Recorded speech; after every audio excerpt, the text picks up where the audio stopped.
살다 보면 정말 어려운 선택의 갈림길에 설 때가 있죠. 이럴 때 우리는 대체 무엇을 기준으로 삼아야 할까요? 오늘 그 힌트를 한 2500년 전 공자의 이야기 속에서 함께 찾아보겠습니다. 여러분 혹시 이런 경험 없으세요? 누군가를 돕고 싶은 마음은 정말 굴뚝 같은데 냉정한 현실의 한계 앞에서 망설이게 되는 순간이요. 감정적으로는 뭐든 다 해주고 싶지만 내가 맡은 책임과 내 상황이 딱 발목을 잡을 때 우리는 깊은 딜레마에 빠지곤 합니다. 근데 이게 비단 오늘날 우리만의 고민은 아니더라고요. 지금으로부터 약 2500년 전 그 위대한 철학자 공자 역시 가장 아끼고 사랑했던 제자의 죽음 앞에서 우리와 똑같은 문제에 직면했습니다. 논어에 기록된 이 이야기는 그가 이 어려운 상황을 어떻게 마주했는지 아주 생생하게 보여줍니다. 자, 이야기의 시작은 이렇습니다. 공자가 가장 아끼던 제자 안현이 갑자기 세상을 떠납니다. 이 슬픔 속에서 공자는 정말 뜻밖에도 아주 냉정한 거절을 하게 되는데요. 지금부터 그 이야기 속으로 한번 들어가 보시죠. 제자의 아버지가 슬픔에 잠겨 공자를 찾아와서 정말 간절하게 부탁을 합니다.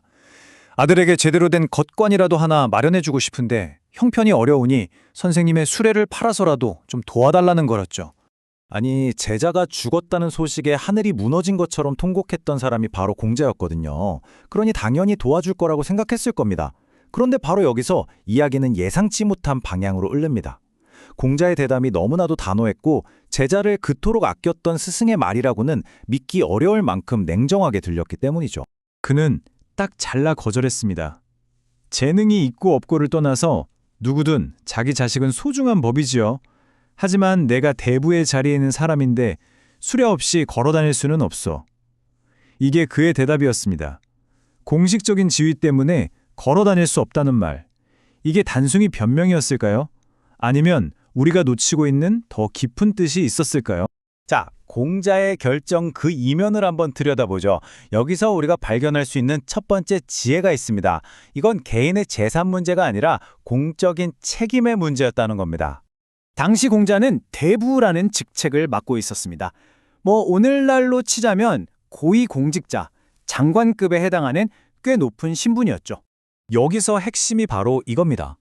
대부에게 수레는 그냥 개인의 이동수단이 아니었어요. 이건 국가가 부여한 공적 지위와 권위를 상징하는 도구였습니다. 그러니까 대부가 수레 없이 걸어 다닌다는 건 비유하자면 오늘날 판사가 법복을 팔아버리고 사복 차림으로 재판하는 것과 마찬가지인 거죠. 자신이 지켜야 할 사회 질서 자체를 스스로 허무는 행위였던 겁니다. 그의 결정은 결코 감정이 메말라서가 아니었습니다. 개인적인 슬픔이라는 감정보다 공적인 책무라는 원칙이 더 무겁고 우선되어야 한다는 뚜렷한 인식의 표현이었던 거죠. 그게 바로 공자가 생각한 책임감이었습니다. 그런데 여기서 이런 생각이 들 수 있죠. 에이, 그래도 자기 가족 일이었으면 다르지 않았을까? 남에게만 유독 엄격했던 건 아닐까? 하고요. 자, 바로 이 지점에서 두 번째 지혜가 숨어 있습니다. 사실 공자는 이미 똑같은 선택의 기로에 선 적이 있었습니다. 바로 자신의 친아들 리가 세상을 떠났을 때 말이죠. 그는 안현에게만 유독 가혹했던 게 아니었습니다. 여기서 정말 놀라운 점은 바로 그의 일관성입니다. 가장 사랑했던 제자에게나 피를 나눈 아들에게나 정확히 똑같은 원칙을 적용했죠. 그 누구에게도 예외는 없었습니다. 이건 뭘 의미할까요? 공자에게 진정한 애도란 자신의 분수나 현실을 어겨가면서까지 뭔가를 보여주는 외적인 과시가 아니었던 겁니다. 그보다는 내면의 진심, 그리고 그 진심을 지키는 일관된 태도, 이게 훨씬 더 중요하다고 믿었던 거죠. 자, 원칙을 지키는 이 태도는 결국 세 번째 지혜로 자연스럽게 이어집니다. 바로 현실을 똑바로 보고 그에 맞게 행동하는 힘이죠. 어쩌면 이게 가장 실용적인 지혜일지도 모르겠네요. 이걸 현실 수능이라고 부르는데요. 이게 그냥 에이 어쩔 수 없이 하고 포기하는 소극적인 태도가 아닙니다. 그게 아니라 내 상황을 냉철하게 파악하고 지금 내가 할 수 있는 가장 적절하고 실용적인 행동을 선택하는 아주 적극적인 지혜를 의미하는 거죠. 이걸 아주 잘 보여주는 다른 이야기가 하나 있습니다. 염공이라는 현명한 스승이 있었는데 그 역시 사랑하는 제자를 잃었어요.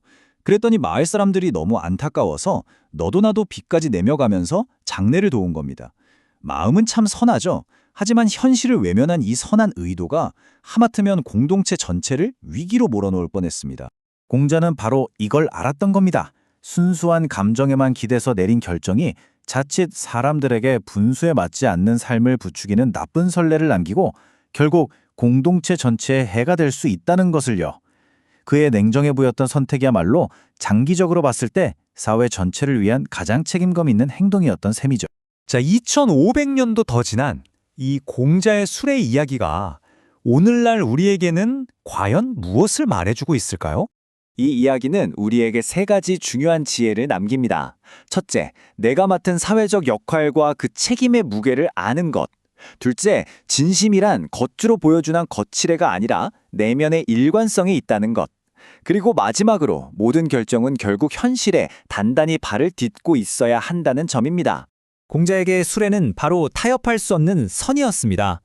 그것은 그의 공적 책임인 동시에 자신의 현실적인 한계를 분명히 하는 상징이었던 거죠.